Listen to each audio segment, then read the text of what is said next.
Here today to talk a little bit about wearables. I have a few seasoned guests here with me today who are experts in their field. I'm going to start with Sonny here, who's co-founder and chief executive of Misfit Wearables. Sitting beside him is Min-Liang, who's the co-founder and chief executive of Razer USA. Some of you might know, it's a gaming hardware company.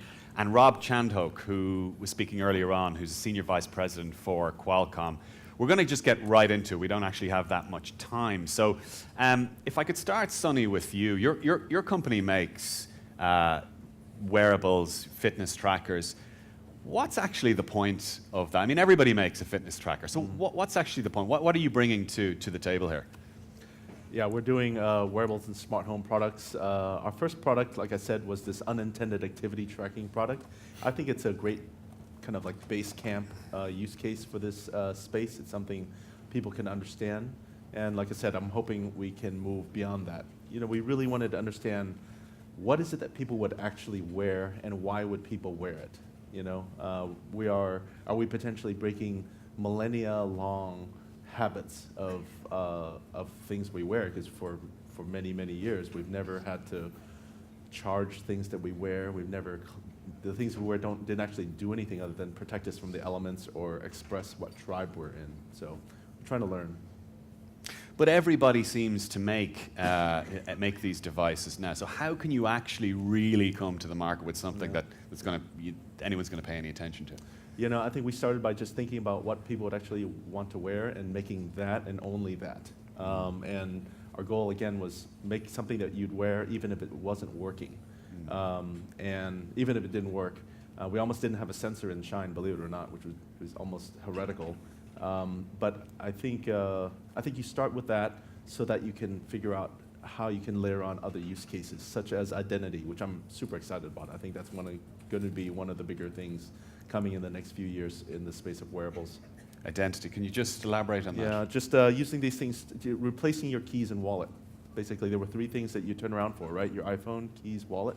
If you can replace the last two, that'd be pretty cool. I don't know about replacing your iPhone in the next 3 to 5 years. I can't imagine doing that, but I can definitely imagine replacing large parts of your wallet or your keys altogether.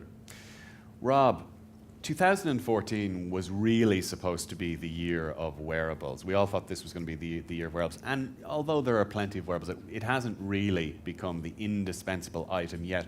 Two questions to you. One, are we close to a tipping point? And two, is everybody kind of waiting until Apple really brings out its watch? Okay, so let's start with the last one first. I can't talk about what Apple's going to do or not going to do. So last guy that did that at Qualcomm got in trouble.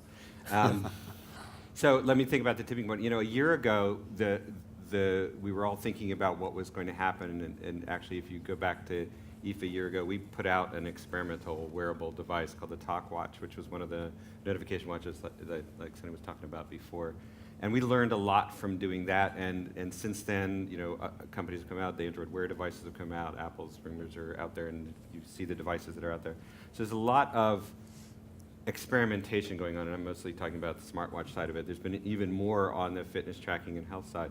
I think one of the tipping points is going to happen as we build systems that allow interchangeable behavior and sort of interoperability between some of these devices. That's one of the things that I think creates ecosystems for consumers. If I have multiple devices that do some things better, like I have a very specific fitness watch that we're working on with Timex right now that's different. But if I have a vertical silo of data for that's different than my silo of data that comes from my Misfit, that comes from my Upband, it's harder for me to think about as a consumer treating it like jewelry or something like that. So what do you think the answer to that is? I mean, are we all going to walk around with 2 or 3 bands on our wrists? Gosh, I hope not. I mean, I do this and I'm pretty nerdy, but yeah. and I rotate through the watch that I'm wearing. I have about 4 of them right now, just depending on what I want to do. I actually, like I said, I think there is going to be some movement of people who will become your sort of hub for your data, and then you'll wear different things based on whether you want to look a certain style or whether you want to perform a certain activity. Like, I don't need this watch for just walking down the street. In fact, it doesn't do notifications as well as an Android Wear or a Talk Watch. Can you just hold that watch up just for 1 second? Sure. Okay. Now, I can see why somebody who's really into sport or for a particular And purpose. it's specifically a sports watch. Okay. But, you know, I mean, It's huge. if I got that, or if I gave that to my wife as a Christmas present, you know, there might be trouble, you know. Unless she's a runner, in which case, or a triathlete, which is what this watch is designed for, in which Right. case she might really like the functionality. Okay. Right? Because this is a watch that has a cellular radio in it that she's out running in the middle of somewhere and she has an emergency, she doesn't need her phone with her to get help. Right? But isn't there a fundamental issue with practicality and fashion with wearables, particularly with watches, seeing as we're talking about watches at the moment, that to get all this stuff into a watch, you really do have to bulk it out a little bit. I'm going to refer to Apple again. Even its own watch is still pretty bulky. Where do you think we're going to get to a point where it becomes something that people will be proud to wear?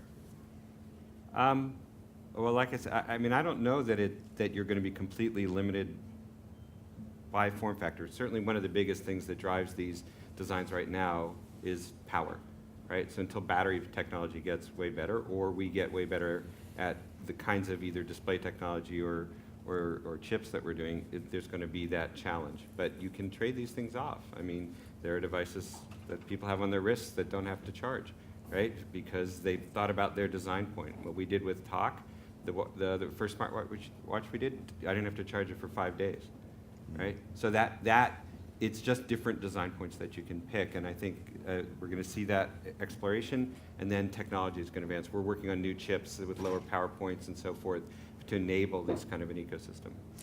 Min, if I could turn to you, there's been a lot of, that we've seen an awful lot around headsets and wearables in gaming. That's something that you're involved in at the moment. Could gaming actually be a successful niche that doesn't really worry about some of the things we've talked about what it looks like on your head or your wrist? Sure. Well, we kind of look at gaming as a platform to really get new technologies across. And I think, you know, lots of people are familiar with technologies like motion sensing, high-performance computing, so on and so forth. But all of this has pretty much been pushed ahead by gamers. You know, graphics, processing, you've got everything from Oculus, for example. It all started from gaming. And we kind of look at wearables as a new category for us. So it's not just about AR, VR. It's about wearables like what I have on my wrist. And we're looking at people and how users are kind of gravitating toward identifying themselves in particular categories. I'm a gamer, for example. I'm a fitness nut or triathlete, so on and so forth. So for ourselves today, you know, we ship hundreds of millions of dollars of product worldwide. Wearables, it's an extension on the platform that we've created to kind of allow gamers out there to find out a little bit more about themselves, to add on gaming functionalities to the wearables that they have. Having gotten off to a terrific start a couple of years ago with Nintendo's Wii, something that we all used, it seems that wearables may not have actually expanded too much beyond that. What's your perspective on where wearables are going in gaming right now? Mm-hmm. Well, I think we're just getting started right now. So I think you'll see that there are some particular subcategories within the broad category of gaming that will flourish. I think with things like Oculus, for example, you know, you're seeing a lot of new content being created. The thing about hardware, especially when new technologies are involved, it's usually a question of a chicken and egg. You've got the content creators saying, "Get me the hardware, and I will make the content for it." And then the hardware guys saying, "Look, we need to have the content before we actually make any hardware for it." So it tends to take to a bit of a tipping point of sorts when the content comes along and the hardware comes along, and boom, there's a catalytic effect, and it really gets out there. You get 50 million units, you get 100 million units out there to the gamers, and of course it gets broad adoption from there. So I think we are pretty much at the nascent stage right now, and gaming is usually the best way to try to get people to try new technologies, and you'll probably see this happen in the next 2 or 3 years. Sonny, if we do get to 150 million or 200 million, a billion devices out there, what are the implications in terms of who actually owns that data and how that data is processed? What are the issues for you there? The data question always comes up, and I often don't really know how to answer that other than the standard point, position that I think a lot of us take, and that is the data is owned by the user. in the sense that they can move it, delete it, and whatnot. But is that really the case? Do people, is that really going to be enabled in the years to come? I'm not really sure. Maybe data is not something to be owned. Maybe that verb is the wrong verb. Maybe is it really this transactional type of thing? I'm not really sure. What I do know is that there's a lot of that being generated, and there's potentially an enormous amount of things that we can do with it. In the fitness and wellness space, we often talk about habit change. If you're in the healthcare space, it's about health, creating healthy habits, right? That's what we all talk about these days. But I can easily imagine this data being used to lower insurance premiums, and for advertising potentially. Now we can get not just click information, web browsing behavior, but actual behavior information. Now that is both incredibly interesting potentially, and at the same time potentially terrifying. It's like, oh my gosh, people know exactly what I'm doing now. Well, I think that's maybe what people will sign up for if they are, if more and more use cases, if people actually start to leverage that data for more interesting use cases. I don't know. I probably would send my data to my insurance company if that lowered my insurance premiums. But I mean, surely, because data really can be the secret sauce, right? I mean, surely that is the ultimate commercial segue for, into cheaper universal wearable. I mean, you can imagine companies like Amazon and Facebook getting into wearables and using them as a very successful way to bolster a data-driven business. Yeah, potentially. And I think, yes, but just because they're big doesn't mean people would wear it. Like, would I actually wear a wearable made by those companies? I actually think one angle that isn't discussed a lot is brands, and it's kind of cool. We have a marketing summit here at the Web Summit, which I'm pretty excited about. I think, to a large extent, people wear brands, From the design perspective, I feel that a lot of what I see is stuff made by Silicon Valley guys like me for Silicon Valley guys. And, well, it's a pretty narrow view, and I think we can definitely go beyond that. And going beyond that may also involve working with brands. We did this thing with Coca-Cola, which has been really successful, but today we actually just launched a partnership with Victoria's Secret. Very nice, congratulations. Yeah, thank you. That must have been a hard one to sign. Yeah, well, and a pink, we always want to do pink, and everyone does breast cancer. The other way to do it would be with a company like Victoria's Secret. And I think people wear also brands, not just functions. And I think we can think about that as well. Rob, what's your take on the data issue? I mean, one of the suggested areas that growth areas for wearables is actually in enterprise. And that's based a lot around data. Do you see any trends there? Well, I mean, there's two sides to data that I think, and I brought up a little bit of this earlier when I talked about Internet of Things in general. I think wearables are a special case of Internet of Things. One is that there are use cases where you might have a lot of data interacting with things that are around you, like maybe all the devices that I wear share data amongst themselves. That doesn't mean I want it or need it to go off my body, right? I might compute on my smartphone things and then send an aggregate of that up to a feed, and that could be maybe far less personal or far less revealing. So that's one architecture I think that we tend to not talk about. On the flip side of it, I think people give up privacy or give up data in return for value, and I think it just depends on what value is there. Right now, I barely get enough discount for a safe driver or discount for my daughters on their car insurance. I'm not sure I would say, wear a band and send me all this information if I'm going to get $20 a year off. The value transaction is not there for me. Right? Do you discern any regulatory difference between, for example, the US and here in Europe?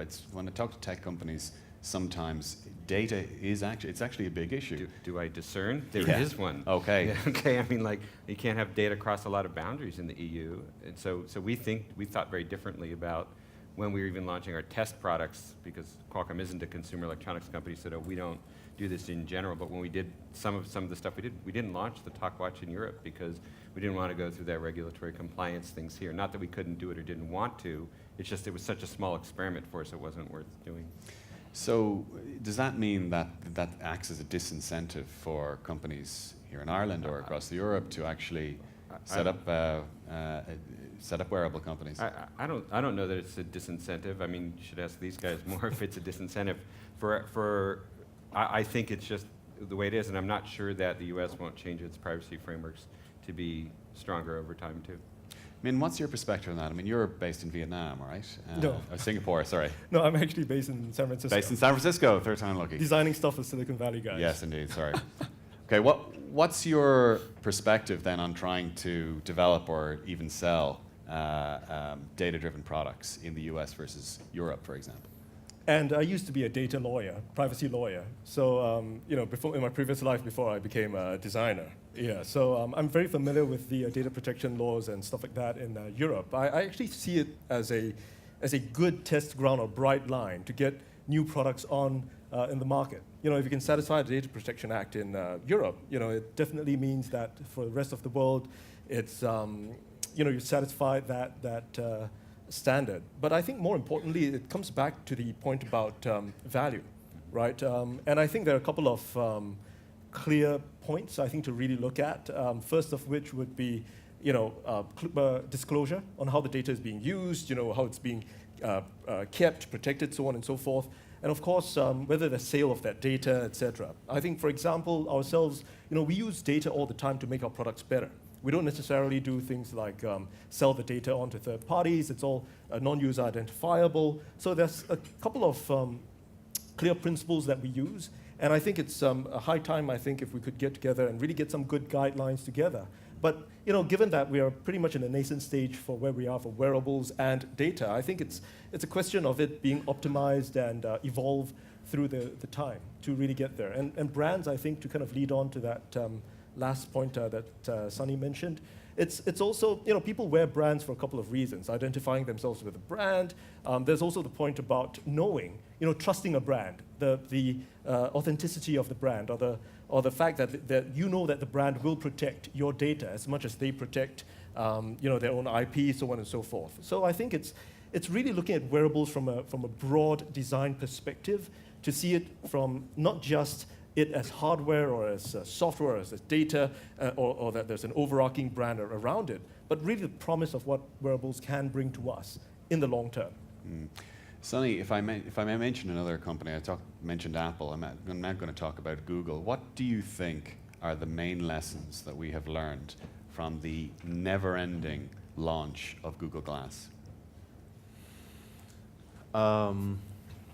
Right. What have we learned from it? Well, I think we've learned that it's early and it takes a lot to break societal habits. Wearing things on our heads, I think it's cool and amazing that some of the use cases are that Google Glass enables. I think it's just early. I think it will take a while before people could get used to it. Society could get used to having things, potentially being videotaped all the time. I think that's, and so I think we, so. Have you worn it? Have you worn I Google have. Glass? It's a pretty cool How long did you wear it for? A few days. A few days. Yeah. What was the reaction? I think it just freaked out a lot of people. Okay. But I think the main thing is, however, for enterprise applications, super cool. Like imagine if you're like an Amazon fulfillment person who could see through walls and have infinite memory. I mean, that's superpowers for you. So I think I'm pretty excited about that product. I think gaming is probably one of the coolest areas to be doing wearables because it's not just because you're here, but like, but it's just people are very willing to try stuff, and in fact, you can make things look techy, and people almost want that, Sure. And so I think that's pretty cool. I think there's probably a lot more to be done there because and that's related to the controls part of the use cases that I think are going to be more and more prevalent. Okay, last question to all three of you, just very briefly. What is the oddest, weirdest wearable you've actually seen? You will have a particular view on this, Rob, because you make a lot of technology that goes into them. So I'll start with you, Rob. The oddest one? Yeah. I'm not sure it's actually weird. One of the things that people have been playing around with Qualcomm is a glucose monitor where you actually put needles under your skin to wear it. Well, that wasn't. Have you tried that? Well, I don't, no, I didn't Okay. try it. Okay. I would I've have a worn problem, that for I have a about- problem with needles. Okay. How about you, Min? Well, I've seen a lot. I think there was one in Japan that provided emotions, with cat's ears and stuff like that, that you could actually see if, the wearer was happy or sad or a variety of different emotions. Yeah, so I think Yeah. that was pretty cool. I'd get one. Okay, all right. And Sonny? I've actually worn the continuous glucose sensor, the Dexcom, for about 6 months. It was very cool.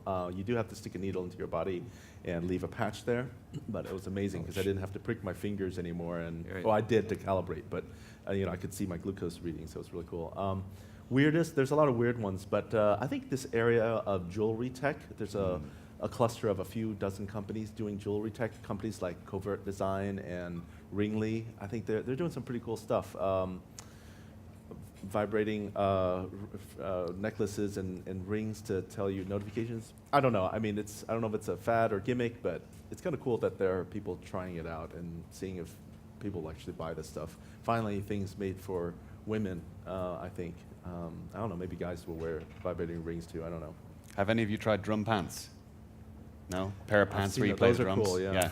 There you go. One person. Well, there's also the speakers. I don't know if you've worn those. There's like these speakers where where you can feel the bass because it's like basically a speaker backpack, and then you put on headphones, and then literally it thumps your body when. It's funny you bring up drum pants. There's a, I mean, this was probably 15 or 20 years ago, a guy that did the sticks with the 6 accelerometers, and you do the air drum things. I think he ended up being a display at Epcot Center or something like that. Yeah. Either But that it or was he's making basically money a at the MIDI side of the control, road. 12-channel MIDI controller that you had in your hands, but that was quite a while ago. Okay, listen, we've run out of time. Listen, I'd really like to thank our panel for an interesting discussion. Rob Chandhok from Qualcomm, Min-Liang from Razer USA, and Sonny Vu from Misfit Wearables. Thank you very much.